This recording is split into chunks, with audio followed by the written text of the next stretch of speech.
I'm Noah, and welcome to Buena Fruta Farm.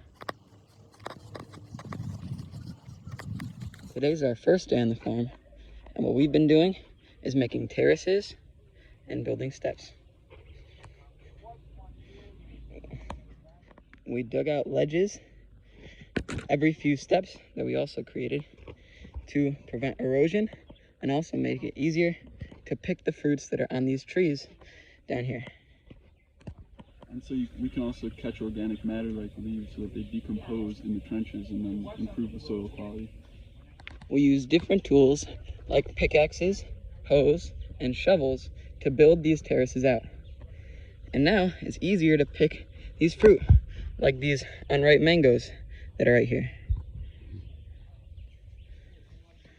This was all just one day's work, and we gotta make sure we're hydrating because it can get really hot out here in these Puerto Rican jungles. For dinner on day one, we had some beans that our host Jeff made, some star fruit, onion, and pepper salsa that our fellow woofers Katie and Bailey made, and some masa harina tortillas that Blake and I made. By this time, it was getting pretty late, and as we were getting ready for bed, the moon beautifully shot up into the sky. We also saw this huge spider on our tent.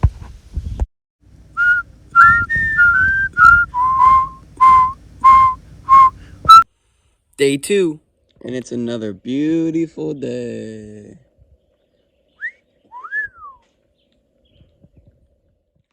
Everyone had some oatmeal to start their day, except for me because my stomach was kind of hurting after all those beans last night. But for the most part, everyone had a good rise and shine and was ready to work on the farm again. We just finished our 3-hour morning work session, and once again, we were doing more terraces. Throughout the day, we dug out more steps and made more terraces all around the hill. This right here is an A-frame. There's a string attached to a weight, and we drop the weight and see if it lines up with that line right there. If it does, that means that the ground is level. The objective of a terrace is to slow the velocity of rainwater as it falls down the hill. It's also supposed to collect rainwater down under these ledges. It's very important that the terraces are level because if they're not, all the rainwater will flow down one side and won't be collected throughout the whole entire terrace. We also dug out room down the entire hill to put this pipe in. The pipe is for a later project to feed water down the hill for a future chicken coop. The routine is to work for about 3 to 4 hours in the morning and then 3 to 4 hours in the evening. We don't want to work during the middle of the day because that's usually when it gets the hottest. During the middle of the day, we usually play cards, take naps, or do nothing pretty much because there's not much else to do besides work. In between work sessions or whenever we need a break, we often munch on star fruit, which is a delicious and juicy fruit that you can just bite into, after washing it, of course. There's also the Spanish tamarind, which when you open up, has some seeds covered by a brown paste. When you suck the brown paste off, it tastes like apple pie. Yummy. We also eat passion fruit, which has a hard outer skin, but is full of fragrant and juicy seeds that are great to eat on a sunny day. We also tried some of our host Jeff's famous cacao bars. He uses his homegrown cacao along with some coconut powder and salt to make these delicious bars that are nothing like you've ever tasted. Then we all just sit around the table and chat before our next few hours of work.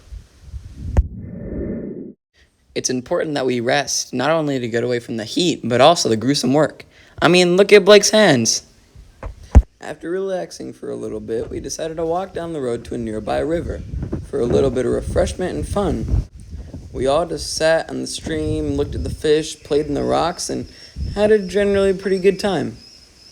The water was pretty nice and I was pretty dirty. This is a great opportunity to rejuvenate ourselves and get ready for our evening work. After our break, we went back to work. And guess what we did? More terraces. But in a new spot. Up in this area, there are a bunch of fruit trees, including the star fruit, which I was eating a lot of earlier, and this other fruit that I don't remember the name of, but according to Jeff, tastes like vanilla caramel. There are some coconuts too. As we continue down the path, you'll see the new terraces we made. We started by making these steps, then digging out more and more terraces. More steps, and more terraces. The second thing we did was collect these palm fronds. Palm fronds are the foliage and leaves of palm trees, and we spent about an hour walking through all of these terraces up on the mountain collecting these. On the way, I found a bunch of new fruit. Apparently, these are a close relative to starfruit. It started getting steeper and harder to traverse, but I made it all the way over there to grab every single palm frond. Those palm fronds were pretty sharp. And look what they did to my leg. The last thing we did was harvest some coconuts. Well, we didn't actually harvest them. Jeff cut them down and we carried them back to the house. Now I'll let Jeff take it away. Side with the stem, but you want to cut open the side with the point, and very carefully so you don't chop your finger. And ideally, it works out kind of like this, where it's so you don't lose a bunch of the water.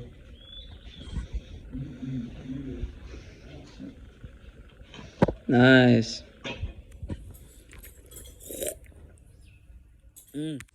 I also scooped up that white stuff inside called coconut meat. For dinner, we had pasta with tomato sauce, spices, and some more fruit salsa. Here's me after putting a little too much cayenne pepper. I was sweating a lot. Then we pretty much just went to sleep. Here are the stars.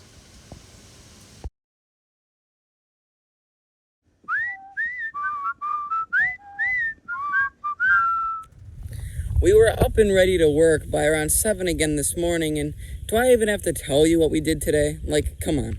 More terraces. Up here, and some more over here. And that's all we did. It's all we ever do. But it's okay. I just hope sometime we actually pick some fruit, you know? It is a fruit farm after all. Well, future Noah is gonna kill all your hopes and dreams. Because we did more of the same. So instead of boring you with all that, I'll show you some fruit. This is meringue. It's a very delicious fruit that supposedly tastes like pineapple, jackfruit, and pear. Jeff's never been able to grow it, but it's starting to grow now, so he made a bunch of terraces to fill water into that tree, so that maybe it'll grow more and the fruit will start to come. The meringue is closely related to the breadfruit, which is a starchy fruit that's eaten in a lot of the tropics. This is the Suriname cherry, which is a very sour berry found in a lot of South America. This tree grows a variation of papaya, most likely found in southern Mexico. All of those are cacao trees. These are acai berries that come from palm trees like this one. When you open them up, they have a deep purple fruit inside, which in this case looks more like black because of how old these berries are. A variety of mango comes from this tree, and there are a lot that unfortunately couldn't be harvested. But this is a mango we did harvest. You might also remember these vanilla caramel tasting fruit that I mentioned earlier. They're called abu, and when you cut them in half, you can scoop out the insides, which actually do kind of taste like vanilla. There are bananas here, and there's a lot more cacao over here. Jeff's even got about 1,000 coffee trees that he's gonna plant soon. And those are just a few, because across Jeff's 14 acres of land, he has over 70 different types of fruit. Amazing! When our workday was done, we walked all the way down the mountain to this creek. We swam in here with about 100 other tilapia friends nibbling at us. The water was actually really nice though, being pretty much the perfect temperature. And the ground was really muddy and mucky and felt so nice on our feet. It was almost like tickling us. I don't know, I kind of liked it. After our swim, we had dinner, which was a rice stew with a bunch of vegetables, including squash, sweet potatoes, and breadfruit, which are the white cubes in the stew. And here's a picture of me before bed with a little too much bug spray on my face. But that didn't stop me from falling asleep. Okay, see you in the morning.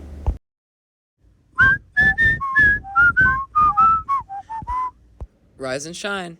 This morning, Blake and I got up at 5 a.m. to do some work at the terraces. And I got this really cool panorama of the sun on one side of the sky and the moon on the other. We did some stairs here and some terracing here, and some more stairs here, and you guessed it, stairs here. So there's not really much to say about our workday. But after the work, we all put on our swimsuits. And guess what? We went back to the pond for another swim. But this swim was special because afterwards we all decided to take that mucky stuff at the bottom of the creek and we covered ourselves in mud. But it ended up being really fun and a great way to end our time at the farm. Plus it kind of helped with a lot of our cuts and bug bites, so that was cool. But yeah, that was it. That was my time at Buena Fruta farm. Here's the whole crew, and overall, woofing was a great experience.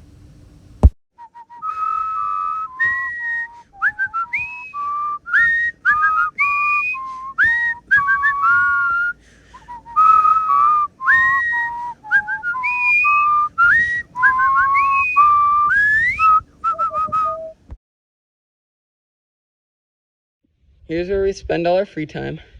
And there's the kitchen with Blake cooking up some food. We go down this hill, and here's where we started. At first, it was just your average hill, and now it's our empire.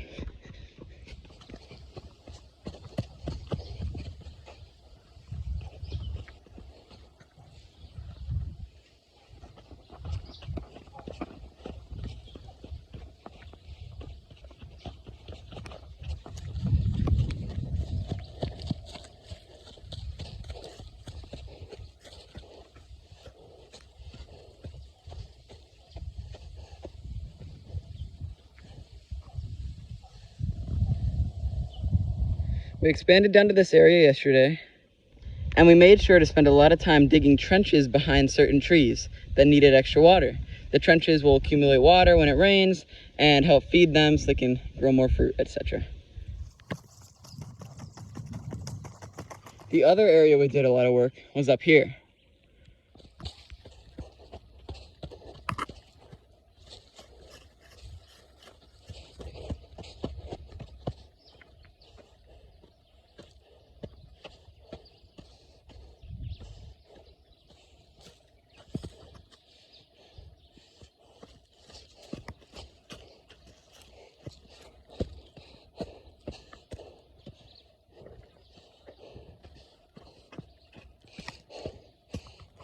We did a lot of digging around here, and you gotta make sure you look out for fire ants.